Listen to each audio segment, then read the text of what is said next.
We have come to the point on our list of the 100 greatest video games of all time where every game we mention from here on out, people are going to say, well, that should be higher. We're talking about Shadow of the Colossus for the PlayStation 2. This is Fumito Ueda's masterpiece at number 39.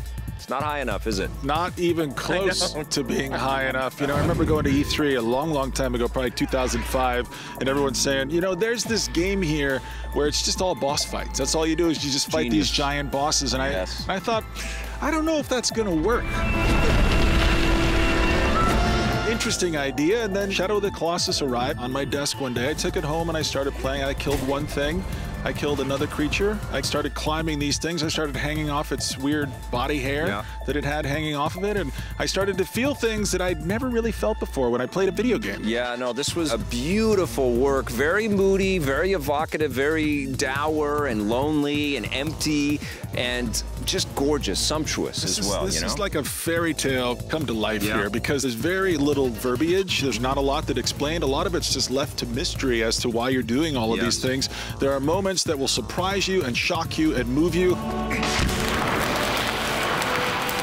There's a soaring soundtrack. I remember the first time that you actually figure out how to climb onto the back of this thing. You can literally, in this moment, hear the PlayStation 2 chugging underneath the weight of this game, because this was a team, this Japan studio team, that really was pushing the hardware to see what this PlayStation 2 could actually do.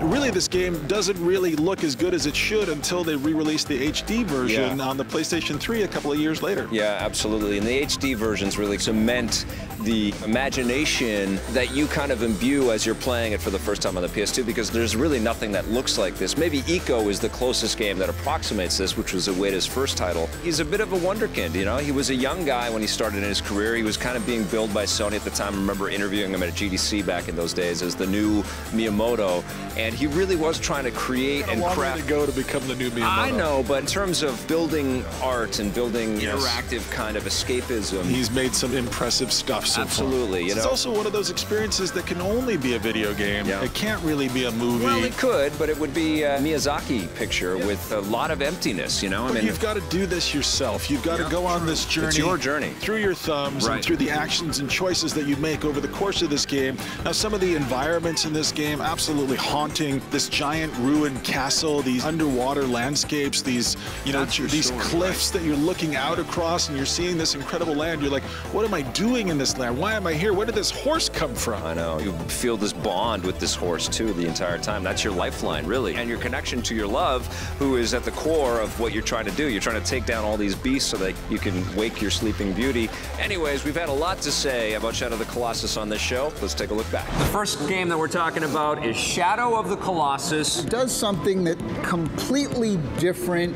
It's a new way that you basically have to go up against these big honking monsters, and you're this little guy. It's basically a boss battle game. The whole thing is just battling the biggest bosses you've ever seen in a video game. Well, aside from the beautiful graphics and the amazing music and sound effects and stuff, but what it is it draws you. He has such a great ability to draw you so into a storyline and convey emotion within the gameplay. Half the time without any words, because one of the things about this game is that you're kind of in solitude for big chunks of it. You're kind of on your own. You have your horse, who is your greatest companion and a great asset to the gameplay, but for the most part, you're not really talking to other characters. No, all of the camera angles are well done. You're never fudging around trying to figure out how to see stuff, and the controls are great, as in Ico, because they're so simplified. I still think Ico's a better game, but this is definitely a fantastic follow-up that PlayStation 2 owners shouldn't miss. It's Ico coupled with Shadow of the Colossus. Go and get this. Go get it. Okay, good night, everybody. Yeah, I mean, I'm giving this a 10. I'm telling you that right now. This is unbelievable.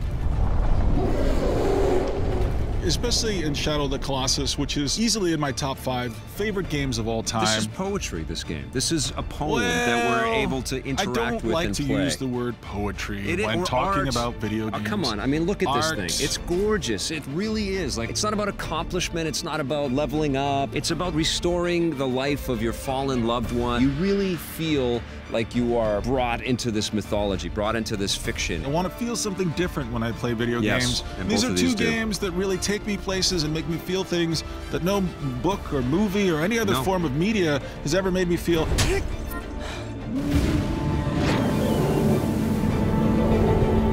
Shadow the Colossus, you are incredible. You are number 39, and yes, we know it should be higher. I know.